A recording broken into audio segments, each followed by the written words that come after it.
নমস্কার। আজকে আমাদের সঙ্গে গণআওয়াজ লাইভে রয়েছেন বিজেপি মানে ভারতীয় গণপরিষদের দুজন নেতৃস্থানীয় তথা আমাদের শিলচরের এবারের গণপরিষদের প্রার্থী বিষয়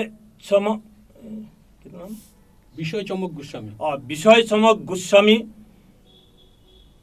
এবং আশিস দাস মহাশয়, আমি ওনাদেরকে স্বাগত জানাচ্ছি আজকে আমাদের এই সাক্ষাৎকার পর্বে।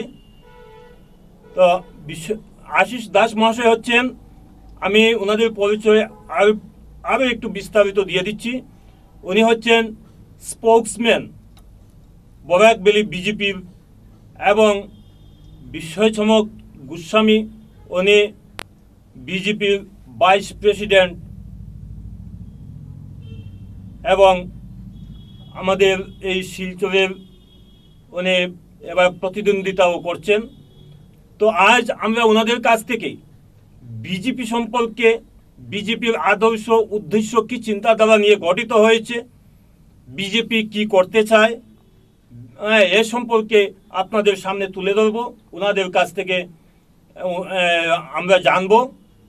তো আমি প্রথমেই ওনাদেরকে বিজেপি সম্পর্কে কিছু বলতে অনুরোধ করছি। আশিস বাবুকে আমি প্রথমে অনুরোধ করছি যে বিজেপি যে সংগঠন আপনাদের, এই সংগঠনের উদ্দেশ্য কি চায়, এই সংগঠন কি করতে চায়? নমস্কার। আজ আমাদেরকে গণআওয়াজ এখানে নিয়ে আসার জন্য আমি ধন্যবাদ জানাচ্ছি। এই বিজেপির পক্ষ থেকে আমাদের রাজনৈতিক দলের নীতি আদর্শ সেই সম্বন্ধে আমি বিস্তারিত করব। আপনারা জানেন 1947 সালে ভারত স্বাধীন হয়েছে। পরবর্তী পর্যায়ে কংগ্রেস দল দীর্ঘ সময় শাসনে ছিলেন এবং গত ইলেকশনে 2016 সালে আমাদের বিজেপি দল আসামে শাসনভারে এসছে। কিন্তু দেখা গেছে গত 74 বছরে আমাদের সমস্যা যেখানে ছিল সেখানেই রয়ে গেছে, এবং আমরা যে আশা আকাঙ্ক্ষা নিয়ে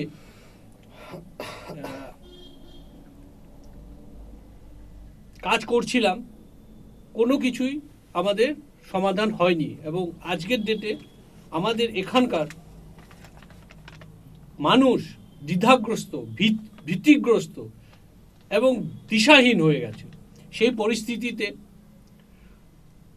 2015 সালে কিছু সংখ্যক বুদ্ধিজীবী এবং আপনারা জানেন হেমাঙ্গ বিশ্বাস আসামের সংস্কৃতি জগতে এক বিশেষ নাম, ওনারই নাতনি সুবিমল বিশ্বাস ওনার নেতৃত্বে এক রাজনৈতিক দলে আত্মপ্রকাশ করে 2015 সালে। 28 অগাস্ট এই দলের আত্মপ্রকাশ হয়, 28 অক্টোবরে এই দলের রাজনৈতিক দলের আত্মপ্রকাশ হয় অভিবর্তনের মাধ্যমে। পরবর্তী পর্যায়ে 2016 সালে 11টা অ্যাসেম্বলি কনস্টিটিউয়েন্সিতে প্রতিদ্বন্দ্বিতা করে এবং প্রতি কনস্টিটিউয়েন্সি হারে। একমাত্র বিজনি কনস্টিটিউয়েন্সিতে আমাদের প্রার্থী অজয় রায় মহাশয় মাত্র 1700 ভোটে প্রতিদ্বন্দ্বিতা দিতে সক্ষম হয়ে ওঠে। পরবর্তী পর্যায়ে 2019 সালে পার্লামেন্ট ইলেকশনে আমি আশিস বাবু বলেছেন যে বিজেপি কেন, বিজেপি কি করেছে, কবে জন্ম হয়েছে, কবে গঠিত হয়েছে, একটা রাজনৈতিক দল হিসাবে আত্মপ্রকাশ করেছে। আমি আশিস বাবুকে এটাই জানতে চাইব যে ভারতবর্ষে, শুধু ভারতবর্ষ নয়, আমাদের এই আসামে অনেক রাজনৈতিক দল ইতিমধ্যেও আমরা দেখতে পেয়েছি। রাইজোর দল বা অসম কি আর একটা ললিন জ্যোতির নেতৃত্বে একটা দল গঠিত হয়েছে, এছাড়াও বিভিন্ন দল রয়েছে।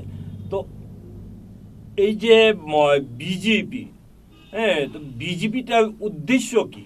বিজেপি কেন গঠন করা হয়েছে? আমি সেখানে আসছিলাম। তো পার্লামেন্ট ইলেকশনে 4টে কনস্টিটিউন্সি দেওয়া হয়েছিল এবং 4টাতে আমরা পরাস্ত হই। আমাদের বিশেষ উদ্দেশ্য নিয়ে করা হয়েছিল সমাজে শোষিত, বঞ্চিত, লাঞ্ছিত যে জনগণ আছে তাদের জন্য কেউ ভাবছে না। তাদেরকে বিভিন্নভাবে ডিভাইড করে রেখে, ভাগ করে রেখে, বিভিন্ন ব্যাখ্যা করে বারে বারে প্রতারণা করা হচ্ছে। এই প্রতারণার থেকে মুক্তি পাওয়ার জন্য বিজেপি আত্মপ্রকাশ করেছে। বিজেপির লক্ষ্য উদ্দেশ্য হলো সমতা, সবাইকে সমান অধিকার, এবং তারা যাতে মানুষ হিসাবে ভারতবর্ষে সমবিকাশ করতে পারে এবং বিকাশের ভাগীদারি হতে পারে এবং লাঞ্ছিত বঞ্চিত না হতে হয় এবং সম্পূর্ণ আত্মসম্মান নিয়ে বাঁচতে পারে, তার জন্য এই দলের আত্মপ্রকাশ। আমরা সম্পূর্ণ জনগোষ্ঠীকে রিপ্রেজেন্ট করছি। আমি আশিস বাবুকে আরও একটা জিনিস জানতে চাইবো। উনি বলছেন যে 70 বছর কংগ্রেস ছিল, এরপর বিজেপিও ছিল, বিজেপিও এই জনসাধারণের চাহিদা পূরণ করতে পারেনি। তো হ্যাঁ, গতকালকে আমাদের এখানে এসেছিলেন এই বিজেপি মানে ভারতীয় জনতা পার্টির কাছাড় জেলার সাধারণ সম্পাদক অমিয়কান্তি দাস। তো উনিও এরকম বলছিলেন যে 70 বছর কংগ্রেসে কোনো কিছুই করেনি। তো ওনারা নাকি রাস্তাঘাট এগুলো করেছেন। তো এরপর যখন আমি অন্যান্য প্রশ্নে গেলাম, উনি সঠিকভাবে সেগুলো জবাব দিতে পারেননি, যেমন আজ করাপশন এগুলো। তো আজ আপনিও বলছেন যে মানুষের চাহিদা ওরা পূরণ করতে পারেনি। বিজেপি বলছিল হ্যাঁ যে আমরা যদি ক্ষমতায় আসি আমরা মানুষের চাহিদা পূরণ করব, কিন্তু বিজেপি মানে ভারতীয় জনতা পার্টি মানুষের 5 বছরে কিন্তু মানুষের চাহিদা পূরণ করতে পারেনি। আশা আকাঙ্ক্ষা যেটা স্বপ্ন দেখিয়েছিল সেই স্বপ্ন পূরণ করতে পারেনি। তো আপনারাও আজ সে কথাই বলছেন, স্বপ্ন দেখাচ্ছেন। আপনারা এটা কি মানে বাস্তবে পরিণত করতে পারবেন?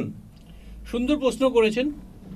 আমরা মানুষের আশা আকাঙ্ক্ষা পূর্ণ করব সে কথা আমরা বলছি না। আমরা বলছি আমরা সঠিক নীতি দেব। মানুষের আশা আকাঙ্ক্ষা পূর্ণের জন্য নিজে করতে হবে। আজকে আপনি উন্নতি করবেন, উন্নতির জন্য সুযোগ সুবিধার বন্দোবস্ত আমি করে দেব, সেক্ষেত্রে যদি আপনার ক্ষমতা আছে করে নেবেন। কিন্তু আপনাকে বিদেশির নামে, ভোটারের নামে সেভাবে আপনার জীবন থেকে সমস্ত কিছু কেড়ে নেব না। আপনাদেরকে এবং আমাদের যত জনগণ আছে তাদেরকে সমান সুযোগ করে দেওয়া হবে এবং আশা আকাঙ্ক্ষা যেটা মানুষ করতে হবে তার সুযোগ করে দেওয়া আমাদের কাজ, এবং সঠিক নীতি সেটা আমরা প্রণয়ন করে দেখাবো। মানুষকে আমরা বিভ্রান্ত বা আশা দেব না যে আমরা, মানুষ নিজে করতে হবে, খালি আমরা নীতি নির্দেশনা সঠিক করে দেব। আচ্ছা, ডিপুটার সম্পর্কে যেটা বলছেন, ডিপুটার বিজেপি আপনারা নিশ্চয় জানেন, আমাদের এখানে রামনগরে মোদিজি এসে বলছিলেন যে ইয়ে যে যারা ডিপুটার তাদেরকে যেখানে নিয়ে রাখা, ওটার নাম কি, ডিটেনশন ক্যাম্প গুলিয়ে দেওয়া হবে। কিন্তু এখন দেখা যাচ্ছে উনি ডিটেনশন ক্যাম্প এখন পর্যন্ত গুলিয়ে দেওয়া হয়নি। তো এ ব্যাপারে আপনি কি বলবেন? সুন্দর প্রশ্ন করলেন। আমাদের বিজেপি দল 15 সালে আত্মপ্রকাশ করার পরেও আমরা বিজেপি দলে আসিনি, আমরা বিজেপিরই সমর্থক ছিলাম। কিন্তু দেখা গেছে যে বিজেপি গতবার নির্বাচনে আসার সময় যেসব প্রতিশ্রুতি এবং মানুষের আশা আকাঙ্ক্ষাকে যেভাবে প্রতিফলিত করে কাজ করবে বলেছিল, এই গত 5 বছরে আমরা নিরাশ হয়েছি এবং এই নিরাশের প্রতিফলনে আমাদের কাছে অন্য কোনো অল্টারনেটিভ নেই। কংগ্রেসকে দেখলাম, কংগ্রেসও সেই আমাদের আশা আকাঙ্ক্ষার প্রতিফলন ঘটাতে পারলো না। বিজেপিও সম্পূর্ণভাবে ব্যর্থ হয়েছে। এবং এখানে আপনি বলেছেন, আমাদের প্রধানমন্ত্রী নরেন্দ্র মোদী এসে এখানে বলেছিলেন যদি আমাদের নির্বাচনে আনা হয় আমরা ডিটেনশন ক্যাম্প ঘুরিয়ে দেওয়া হবে। কিন্তু সেই ঘুরিয়ে দেওয়ার জায়গায় আজকে এশিয়ার বৃহত্তম ডিটেনশন ক্যাম্প রংজলি গোয়ালপাড়াতে তৈরি হচ্ছে, করিমগঞ্জে তৈরি হচ্ছে। মানে আগামী দিনে আরও নির্যাতন বাড়বে, এটা আমরা দেখতে পাচ্ছি। তার মানে যে কথা বলা হয়েছিল তার ঘটনাচক্রে কার্যক্রমে তার উল্টো প্রতিফলন হচ্ছে, যার জন্যই বিজেপির দলের আত্মপ্রকাশ এবং আমরা সবাই এখন বিজেপি শক্তিশালী করার জন্য এগিয়ে এসেছি। তো আশিস দাকে ধন্যবাদ। আমরা আবার পরে আসবো আশিস দার এখানে। আমরা এখন যাব আমাদের বিস্ময় চমক গোস্বামী দার কাছে। তো বিস্ময়দা, আপনি এবার শিলচর থেকে প্রতিদ্বন্দ্বিতা করছেন বিজেপির মনোনয়নে। তো আপনি যে প্রতিদ্বন্দ্বিতায় নামছেন, আপনি কি উদ্দেশ্য নিয়ে নামছেন? আপনি আপনার কি চিন্তাধারা আছে এখানে? আমি একটু গোড়ার থেকে কথাগুলো বলি, তাহলে বোধহয় শুনতে ভালো বেশি লাগবে। লেংদি করবেন না, আমরা তো সময় ঠিক আছে, না সময়ের তো দাম আছে, আমারও দাম আছে, আপনারও দাম আছে। বিজেপি, প্রথম কথাটা হচ্ছে BJP, we are not BJP, we are BJP, ভারতীয় গণপরিষদ। দ্যাট ওয়াজ ক্রিয়েটেড ইন, এটা হয় মানে প্রতিষ্ঠিত হয়, পার্টিটা প্রতিষ্ঠিত হয় 2015-এর 28 অক্টোবর। ভারতীয় গণপরিষদের প্রতিষ্ঠা লগ্ন থেকেই ভারতীয় গণপরিষদ বাঙালির ইউনিটি, বাঙালির ইউনিফিকেশন, বাঙালির ডেভেলপমেন্ট, বাঙালির কালচার হেরিটেজ এবং বাঙালির পুনঃপ্রতিষ্ঠা, বাঙালির যে প্রবলেমগুলো আসছে এখন, যে বাঙালির প্রবলেমগুলো যেগুলো ফেস করছে, সেগুলোর প্রতিষ্ঠা পুনঃপ্রতিষ্ঠার জন্য কিন্তু বদ্ধপরিকর। প্লাস তারপরেও আমাদের যে জিনিসটা রয়েছে সেটা হচ্ছে এইমস অ্যান্ড অবজেক্টিভস পার্টির, সেটা হচ্ছে শোষিত, নিপীড়িত, অত্যাচারিত মানুষের অধিকার সাব্যস্ত করা এবং সোশিও ইকোনমিক এবং পলিটিক্যাল ডেভেলপমেন্টের জন্য তাকে সাহায্য করা।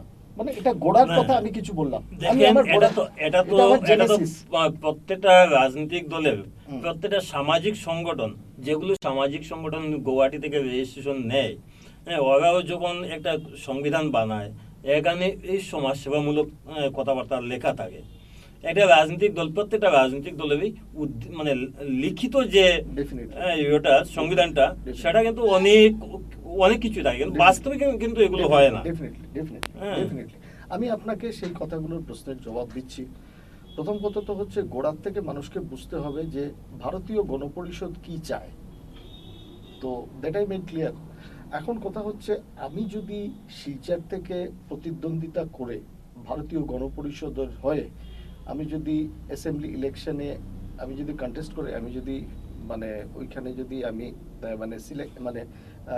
ইয়েতে যাই, আমি ইলেক্টেড হই যদি, তাহলে আমার প্রথম কাজ থাকবে শিলচরে সর্বাঙ্গীন ডেভেলপমেন্ট। শিলচর কাছাড় এরিয়াতে আমাদের আনএমপ্লয়মেন্ট একটা ইস্যু, আমি এই আনএমপ্লয়মেন্টকে অ্যাড্রেস করতে চাই। এখানে প্রচুর ছেলেরা শিক্ষিত, সেই শিক্ষিত বেকারদের যদি আমরা একটা সংস্থান গড়ে তুলতে পারি, দ্যাট মিনস আমরা কর্মসংস্থানের উপরে জোর দেব। আমি আমার কথা বলছি, I am talking in my way, in my own way, ঠিক আছে? এবং এটা ভারতীয় গণপরিষদেরও এটা দায়িত্ব আছে যে শিলচর তথা বরাক উপত্যকায়, যেহেতু শিলচর লাইমলাইটে এসছে এবং শিলচর থেকে আমি দাঁড়াচ্ছি, প্রতিদ্বন্দ্বিতা করছি, এবং আমি যদি জিততে পারি শিলচর থেকে, আমার মেসেজ ভেরি ক্লিয়ার কাট এবং আমি সংক্ষিপ্ত একটা উত্তরে বিশ্বাসী। আমার কথা হচ্ছে, আমি এখানে কর্মসংস্থান বানানোর জন্য, কর্মসংস্থান ক্রিয়েট করার জন্য, একটা ওয়েভ ক্রিয়েট করার জন্য এখানে আমি চেষ্টা করে যাব, আমি ব্রতী হব। তাতে কোনো বিজেপি সম্পর্কে মানুষের একটা ধারণা, এটা নাকি বেঙ্গলি একটা রাজনৈতিক দল। এটা কি সত্যি? যে হ্যাঁ, শুনুন, তাহলে আমি আপনাকে যে কথাটা গোড়াতে বলেছিলাম সেটা হচ্ছে ভারতীয় গণপরিষদ, দ্যাট ইজ বিজেপি। বিজেপি শোষিত, বঞ্চিত, লাঞ্ছিত মানুষের, নিপীড়িত মানুষের পাশে দাঁড়াচ্ছে from the very origin, from the starting point. তো আজকে আসামে শোষিত, বঞ্চিত, লাঞ্ছিত মানুষ কারা? এনআরসির বাইরে 12 লাখ পিপল যারা এনআরসির বাইরে, তারা ম্যাক্সিমাম কারা? মুষ্টিমেয় কারা? বেঙ্গলিজ। তাহলে আমরা বাঙালিদের জন্য প্রথম তো আমাদের একটা স্ট্যান্ড আমাদের ক্লিয়ার করতেই হবে যে বাঙালির সমস্যা আমাদের সমাধান করতে হবে।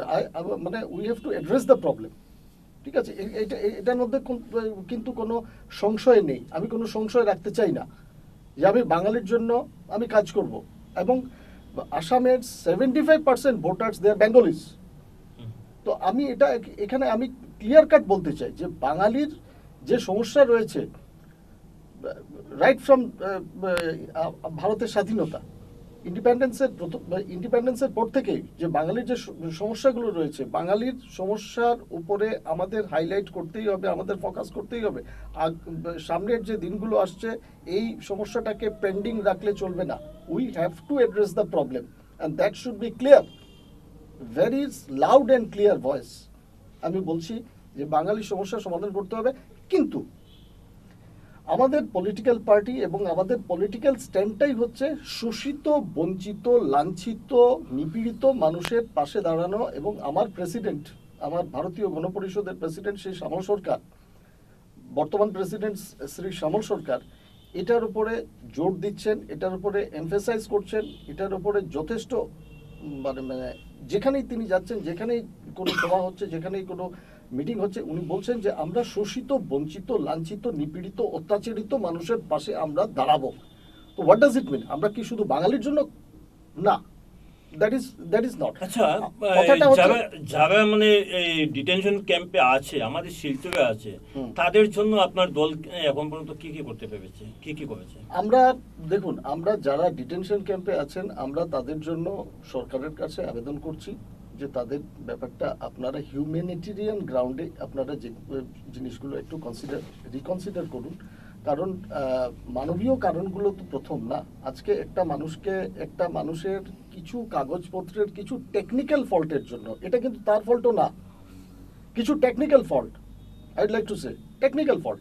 আজকে কাগজটা এরকম ছিল, এরকম না, তো যেটা আপনার কম্পিউটারে হয়তো সেটা সরকারি কম্পিউটারে হয়তো নথিপত্রগুলো একটু একটু তেড়া, একটু বাঁকা হয়ে গেছে, তার জন্য টেকনিক্যাল ফল্টে একজন লোককে আপনি বলবেন যে সে বাংলাদেশি। এটা তো হতে পারে না। তো আমাদের কথা হচ্ছে টেকনিক্যাল ফল্ট আছে, তারপরে মানুষের অনেক লোক এখানে মানুষজন তো কাগজপত্র নিয়ে, ডকুমেন্টগুলো নিয়ে তো এত বেশি কনসাস না। আমরা যেরকম খুব কনসাস থাকি, আমরা একটা লেয়ার খুব কনসাস থাকি, কিছু লেয়ার মানে কিছু মানুষ আছেন যারা কাগজপত্র নিয়ে বা ডকুমেন্ট নিয়ে এখনো এটা বুঝতে হবে, এটা জানতে হবে, এটা মানতে হবে যে আমাদের ভারতবর্ষে, আমাদের এখানের অনেক লোক অশিক্ষিত, এখনো শিক্ষার আলো সেরকম গিয়ে পৌঁছায়নি। So they are not always concerned about their documents, relevant documents.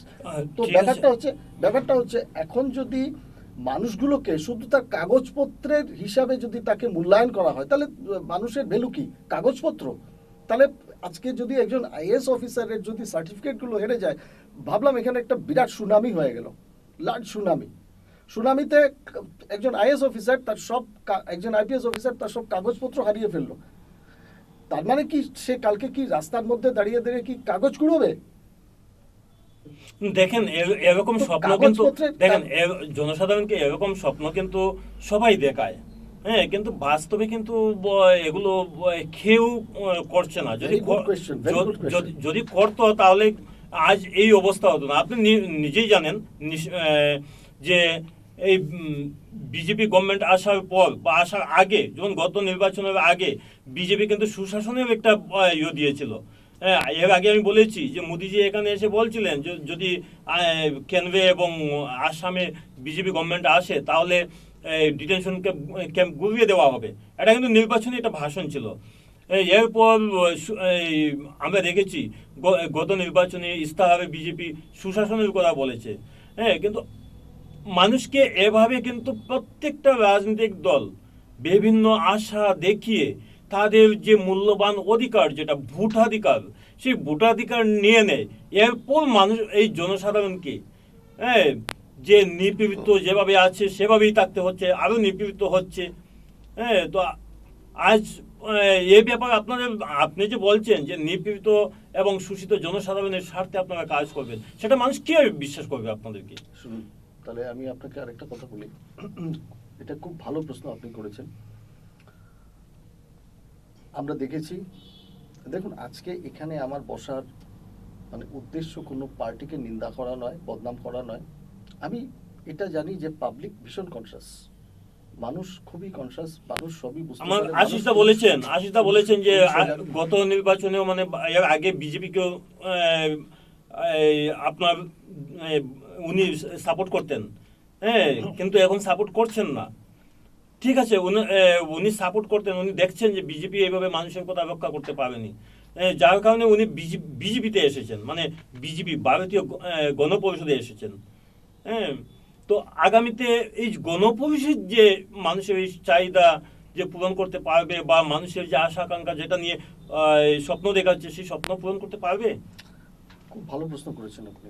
দেখুন, আমাদের সংসদীয় গণতন্ত্রে আমরা বিশ্বাসী, অথবা সংসদীয় গণতন্ত্রে আজ পর্যন্ত আমি আসামের কথা বলবো, কংগ্রেসের পরে বিজেপি এসছে, বিজেপি ভারতীয় জনতা পার্টি এসছে, কিন্তু আমি তার আগেও বলেছি যে আমি আজকে কারোর নিন্দা করার জন্য এখানে আসিনি।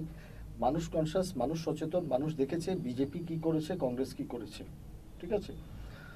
আমাদের ব্যাপারটা হচ্ছে, আমি বলবো না যে we are A party with a difference, কিন্তু হ্যাঁ, আমরা এটা মুখে না বললেও আমরা কিন্তু এটা কাজে করে দেখাবো, এবং আমাদের যে পার্টির যে যারা মানে ক্যান্ডিডেট আছেন, আমাদের সিলেকশনটা কিন্তু, আমাদের বেসিসটা কিন্তু পলিটিক্যাল বেসিস নয়।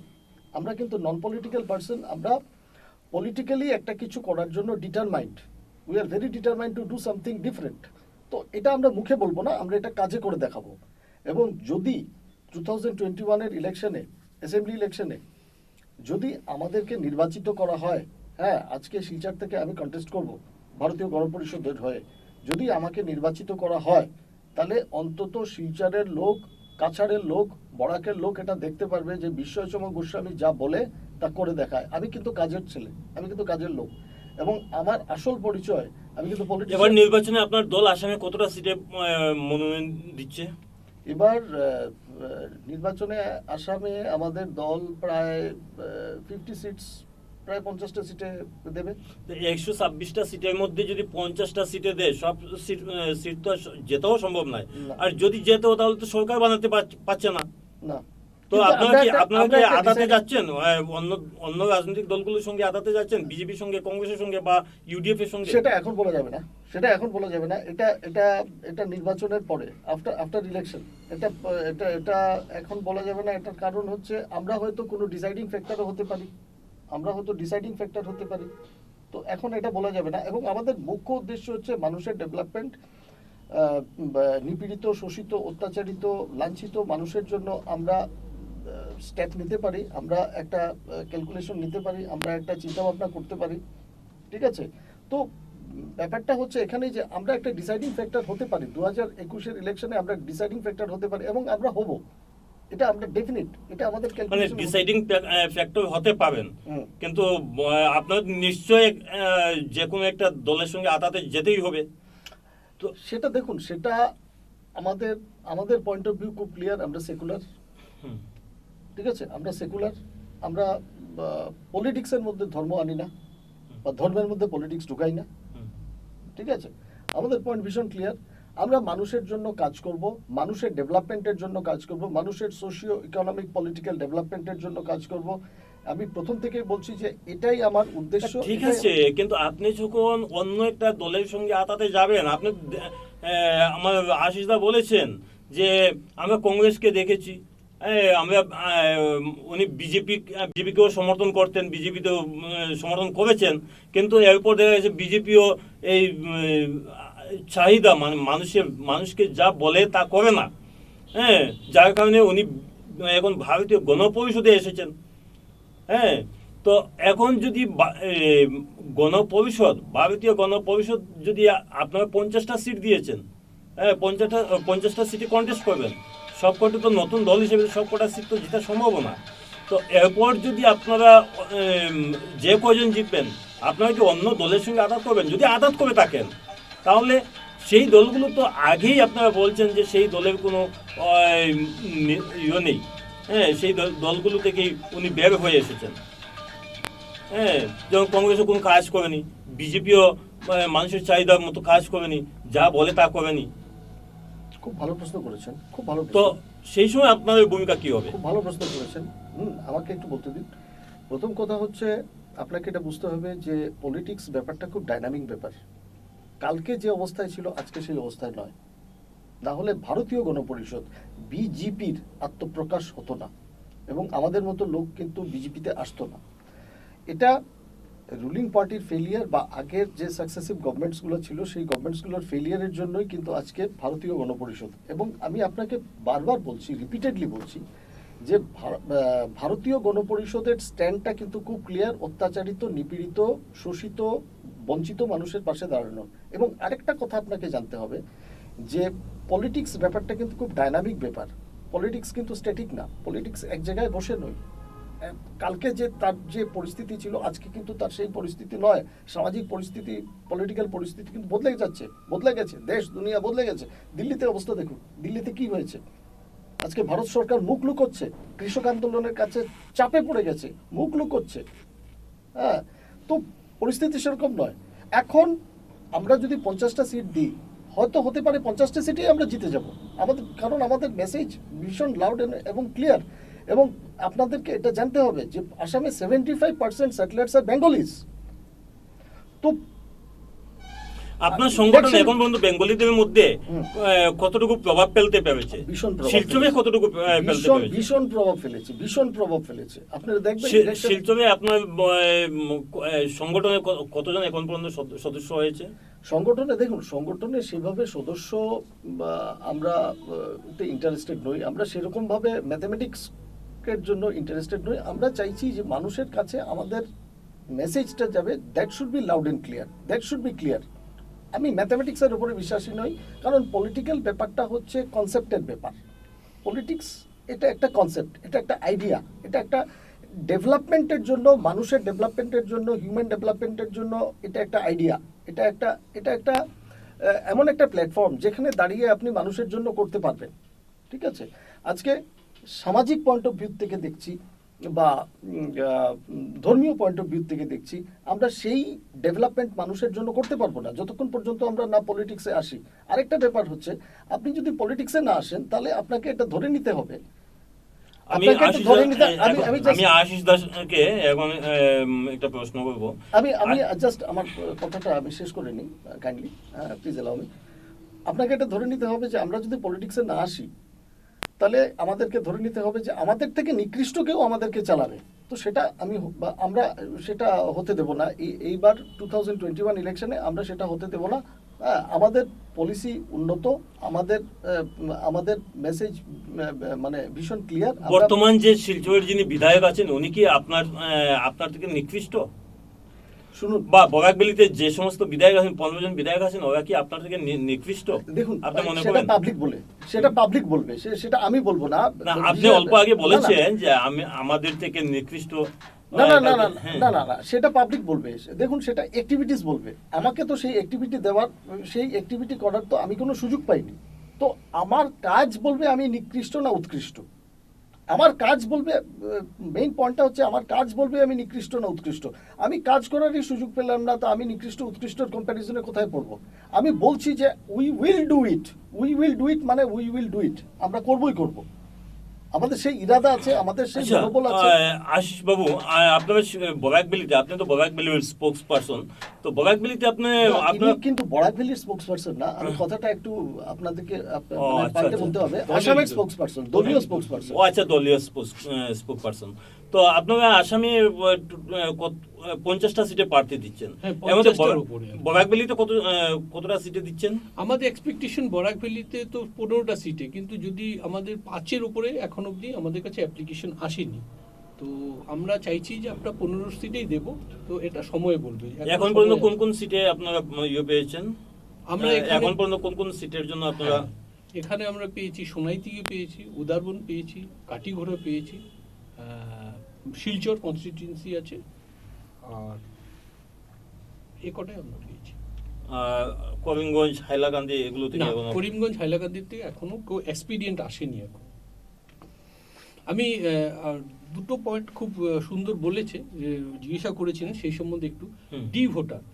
ডি ভোটার যে আজকে ডিটেনশন ক্যাম্পে যারা আছে, দেখবেন আজকে যে সমস্যা, যেটা আসামের সমস্যাটা হলো ক্রিয়েটেড সমস্যা। ডি ভোটার যেটা আছে আসামে, ডিটেনশন ক্যাম্পে আছে, তার অধিকাংশ লোক, ইভেন 99% লোকই কিন্তু ভারতীয়। ওদেরকে টেকনিক্যাল গ্রাউন্ডে স্যার কিছু সময় বলছিল যে কিছু হয়তো ডেট অফ বার্থের কিছু গড়বড়ি কিংবা নেম স্পেলিংয়ের গড়বড়ি এভাবে করে ওদেরকে বিদেশি বানিয়ে ঢুকিয়ে রাখা হয়েছে। আমরা এটা তীব্র বিরোধিতা করি। আমরা বলি সবাইকে পুনরুক্ষণ করা হোক। দেখবেন যদি পুনরুক্ষণ করা হয়, আমাদের অ্যাজ পার দ্য কনস্টিটিউশন ভারতবর্ষে 1987 সালের জুন 30 জুন অবধি যারা জন্ম নিয়েছে অল আর ইন্ডিয়ান। এখন সেই অনুসারে সবাইকে ছাড়তে হবে, কিন্তু গভর্নমেন্ট কি করছে বা সরকারি যন্ত্র কি করছে সেগুলোকে দেখছে না, এবং তারা কি করছে, ভারতীয়রা ভিকটিম হয়ে বিদেশি ক্যাম্পে চলে গেছে। এটার জন্যই আমরা তীব্র প্রতিবাদ করি, আর আমরা চাইছি প্রত্যেককে ছেড়ে দেওয়া হোক। আর আচ্ছা, এই এই detention camp- ইস্যুটা তো বিজেপিরও ছিল, যে আমি তো আগেও বলছি যে মোদিজি এখানে এসে বলছিলেন যে ডিটেনশন ক্যাম্প গুলিয়ে দেওয়া হবে, সবাইকে যাদের নামে ডি ভোটার হিসাবে চিহ্নিত করা হয়েছে তাদেরকে ডি ভোটার থেকে মুক্ত করা হবে, কিন্তু করা হয়নি। তো এ সম্পর্কে আপনি কি বলবেন? মানে হ্যাঁ। বিজেপি আজ দেখেন আমাদের এখানে শিলচরের যিনি বিধায়ক আছেন বা এই বরাকবেলিতে যে বিজেপির যে সমস্ত বিধায়করা আছেন, হ্যাঁ আমি অন্য দলের কথা ছেড়েই দিলাম, কিন্তু বিজেপির যারা বিধায়ক আছেন, আমাদের এখানে একজন মন্ত্রী আছেন, উনিও তো আজ পর্যন্ত এ সম্পর্কে কোনো কিছু বলেন আপনি। এক্স্যাক্টলি, আপনি খুব সুন্দর পয়েন্ট ধরেছেন। আজকে এটা হলো সেন্ট্রাল রুল, নাগরিকত্ব বিষয়, বিদেশি বিষয়, এটা সেন্ট্রাল, স্টেট গভর্নমেন্টের বিষয় নয়, সেন্ট্রাল গভর্নমেন্টের বিষয়। এখন কি হচ্ছে, যখনই বিজেপি এই অ্যাসুরেন্স নিয়ে এসেছিল, তারপরে কি হচ্ছে, যেহেতু সেন্ট্রাল গভর্নমেন্ট দেখছে এটা একটা রাজনীতির বিষয়, এই রাজনীতির বিষয়টা যদি সরে যায় তাহলে আমাদের রাজনীতি সরে গেল, তো ওরা এই বিষয়টা সলিউশন করতে চাইছে না। আর আমরা চাইছি আমাদের মানসিক বিষয়, আমাদের অস্তিত্বের বিষয়, এটাকে আমাদের প্রথম জিনিস, এটা সমাধান করতেই হবে। এখন কথা হলো, আমাকে অনেক প্রশ্ন করেছে যেহেতু স্টেট সাবজেক্ট না আমরা কিভাবে, দেখুন স্টেট সাবজেক্ট না হলেও এখানে সরকার বিজেপির, ওখানেও সরকার বিজেপি, এই সরকার কিন্তু এটা ইমপ্লিমেন্ট করে দিয়েছে, আদার স্টেটে কিন্তু ইমপ্লিমেন্ট করেনি। সেন্ট্রাল রুল যখনই স্টেট পারমিশন দিবে তখন ইমপ্লিমেন্ট হয়, আমরা এটাকে ব্লকেজ করে দেবো, আমরা ডিটেনশন ক্যাম্পে কাউকে ঢুকতে দিব না। ধন্যবাদ। আমরা আমাদের সময়ও শেষ হয়ে এসেছে, তো আমরা আজ বিজেপি মানে ভারতীয় গণপরিষদের কেন্দ্রীয় কমিটির স্পোক্স পারসন আশিস দাকে আমরা এখানে পেয়েছি। আমি আরেকটা বিষয়ে, সেন্সিটিভ বিষয়ে কথা বলতে চাই, একটা বিশাল বিষয় যে নাগরিকত্বের বিষয়, যেটা আমাদের এখানে খুব সেন্টিমেন্টাল বিষয়, এবং আমরা জানি প্রায় 19 লক্ষ ওপরে মানুষ নাগরিকত্বের বাইরে আছে, যদিও আমাদের এনআরসি প্রক্রিয়া শেষ হয়নি এবং সেটা অ্যাকসেপ্টও হয়নি। দেখুন 19 লক্ষ লোক যখন অ্যাপ্লিকেশন করেছে, আসামে একটা অ্যাকর্ড আছে 1971, আমরা বলছি 1971 ইজ দ্য বেস লাইন। আর যারা অ্যাপ্লিকেশন করেছিল, যদি কোনো কাগজ নাই থাকতো তাহলে কি করে অ্যাপ্লিকেশন করে? তো সুতরাং এখানে যারা 19 লক্ষ বাদ গেছে সবাই দেশি, ওদেরকে ইন্টেনশনালি বাদ দেওয়া হয়েছে। এই 19 লক্ষ লোককে পুনরক্ষণ করা হোক, ওরা সবাই এই লাইনের ভিতরে চলে আসবে, মিন্স এনআরসির ভেতরে চলে আসবে, সেটাই আমাদের ডিমান্ড। আর রয়ে গেল এখানে আমাদের সমস্যার ভেতরে আছে বিশাল পরিমাণে আর্থিক সংকট।